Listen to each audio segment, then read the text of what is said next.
வணக்கம். தமிழ் ஃபுட் கார்னரில் இன்றைக்கி கோகோனட் மில்க் ஷேக் பண்ண போகிறோம். தேங்காய் பாலில் நிறைய சத்துக்கள் இருக்கிறதுனால உடம்புக்கு ரொம்ப நல்லது, குளிர்ச்சி தரக்கூடியது. இந்த வெயில் காலத்தில் இந்த கோகோனட் மில்க் ஷேக் செஞ்சு சாப்பிட்டோம்னா ரொம்ப நல்லது. இப்போ இந்த டேஸ்டான ஹெல்த்தியான கோகோனட் மில்க் ஷேக்கை எப்படி பண்ணுறதுன்னு பார்க்கலாம். ஃபஸ்ட்டு தேங்காய் பால் எடுத்துடலாம்.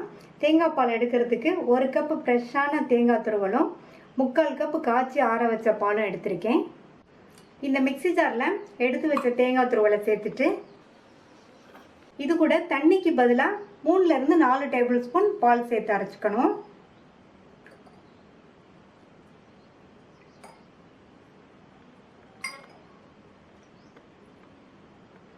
இப்போ இதை எந்த அளவுக்கு நல்லா நைஸாக அரைக்க முடியுமோ அந்த அளவுக்கு நல்லா நைஸாக அரைச்சிக்கலாம். நல்லா நைஸாக அரைச்சாச்சு. நான் ஒரு பாத்திரம் வச்சுருக்கேன். அது மேலே ஒரு சுத்தமான காட்டன் துணியை போட்டுட்டு அரைச்ச விழுதை இதில் சேர்த்துடலாம்.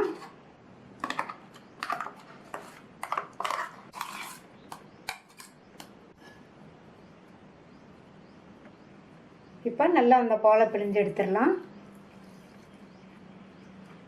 இந்த மாதிரி காட்டன் துணியில் போட்டு பிழிங்க, அல்லது நல்லா நைஸாக உள்ள ஃபில்டரில் வச்சும் பிழிஞ்சிடலாம். இப்போ நமக்கு ஃபஸ்ட்டு தேங்காய் பால் கிடச்சிருச்சு. மறுபடியும் இதை மிக்ஸி ஜாரில் சேர்த்துட்டு இது கூட 4 டேபிள் ஸ்பூன் பால்,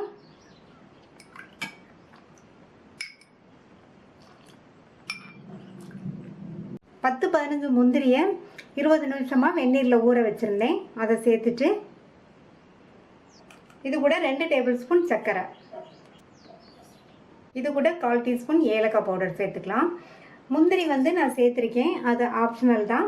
முந்திரி சேர்த்தா இந்த மில்க் ஷேக் சாப்பிட்றதுக்கு நல்லா டேஸ்ட்டாக ஸ்மூத்தாக இருக்கும், நம்மளுக்கு திக்கான பாலும் கிடைக்கும். இப்போ இதை மறுபடியும் நல்லா நைஸாக அரைச்சிக்கலாம்.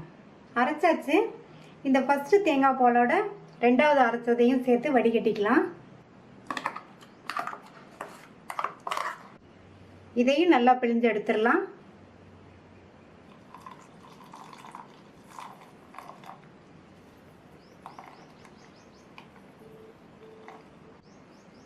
ரெண்டாவது தேங்காய் பாலையும் கம்ப்ளீட்டாக பிழிஞ்சு எடுத்தாச்சு. 2வது தேங்காய் பாலையும் நல்லா பிழிஞ்சு எடுத்துட்டு மீதி உள்ள தேங்காயை மிக்ஸி ஜாரில் சேர்த்துருக்கேன்.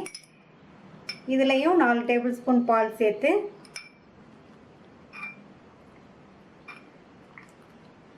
இதையும் நல்லா நைஸாக அரைச்சி 3வது தேங்காய் பால் எடுத்துக்கலாம். இப்போ 3வது தடவையும் நல்லா நைஸாக அரைச்சாச்சு. இதை ஏற்கனவே வடிகட்டி வச்ச பாலோட நல்லா சேர்த்து பிழிஞ்சு எடுத்துக்கலாம்.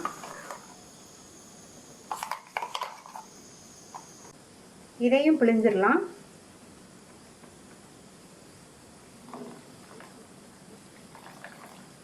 ஃபில்டரில் நம்ம தேங்காய் பால் எடுக்கிறத விட இந்த மாதிரி காட்டன் துணியில் போட்டு இந்த மாதிரி நல்லா பிழிஞ்சு எடுத்தோம்னா நமக்கு கிளியரான தேங்காய் பால் கிடைக்கும். அந்த தேங்காய் பாலும் குடிக்கிறதுக்கு நல்ல ஸ்மூத்தாக இருக்கும். 3 தேங்காய் பாலையும் நல்லா வடிகட்டி எடுத்தாச்சு. நம்ம தேங்காய் பால் அரைக்கும் போது காய்ச்சி ஆற வச்ச பால் கொஞ்சம் கொஞ்சமாக சேர்த்து அரைச்சோம். மீதி பால் இருக்குது, அதையும் இதில் சேர்த்துட்டு நல்லா ஒரு தடவை மிக்ஸ் பண்ணி விட்டுடலாம். மில்க் ஷேக் நல்லா ஜில்லுன்னு இருக்கிறதுக்காக நான் ஒரு பெரிய ஜார் எடுத்திருக்கேன். அந்த ஜாரில் ஐஸ் க்யூப் சேர்த்துட்டு எடுத்து வச்ச இந்த தேங்காய் பாலையும் சேர்த்து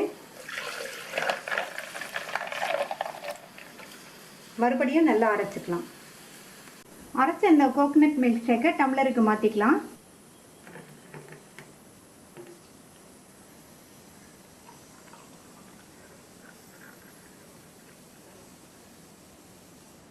கார்னிஷிங் பண்ணுறதுக்கு கட் பண்ண முந்திரி பாதாமை மேலே கொஞ்சமாக சேர்த்துடலாம்.